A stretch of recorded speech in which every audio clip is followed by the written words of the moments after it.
moving forward.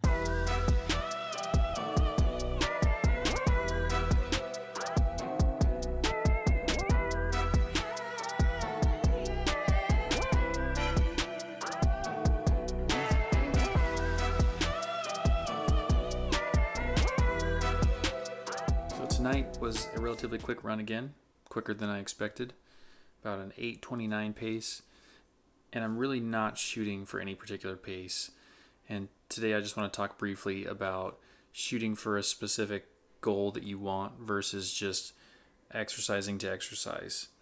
And don't get me wrong here, I really think that setting a goal and working towards a goal is something that's really great in general and worth doing.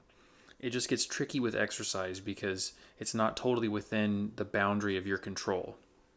So the issue is, like, if I decide I want to go run a 7:29 mile tomorrow, that's pretty fast for me. Like, I'm gonna be hurting to go do that, and it's not a crazy goal, and it's not something that I couldn't work up to. But what if the weather's really hot? What if I've not drank a lot of water? What if my foot starts hurting? Like, I really shouldn't force that into existence. I can force other input goals, like I'm going to force myself to run 1 mile a day for the next 30 days. Like, I'm doing that. Oh, my file corrupted. So I apologize for losing my train of thought and losing the rest of that video. But I was going to go on to say that we can't really force ourselves into a particular performance outcome because we don't have total control over that, which I kind of already said. But the point of that being, if you've got some goal to lose some weight or to lean out or to do whatever, that's really the result. That's the output. That's the end goal. But you can't force that into happening. You can force your participation.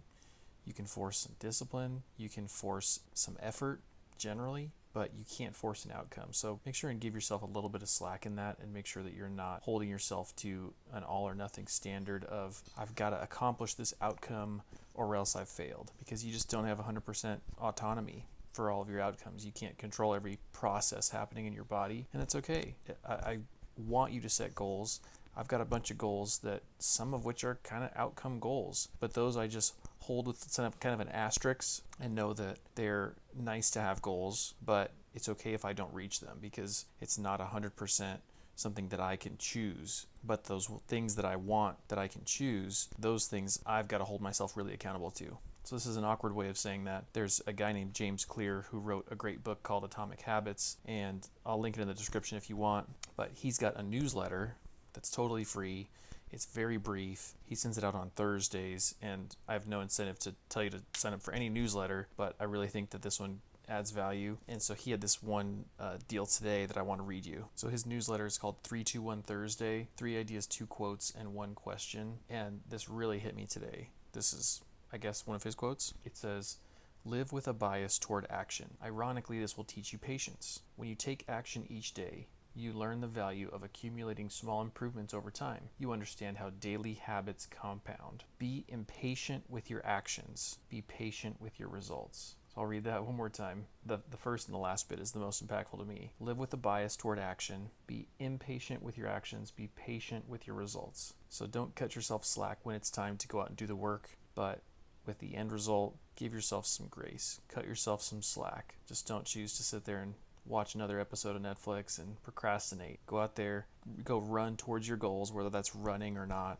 and don't let yourself slack off there. But when it comes to the end kind of goal, give yourself a little bit of slack. Again, I apologize for losing some footage here, but thank you for watching. Thank you for joining me in the challenge if you're doing that, and see you tomorrow, because tomorrow you run.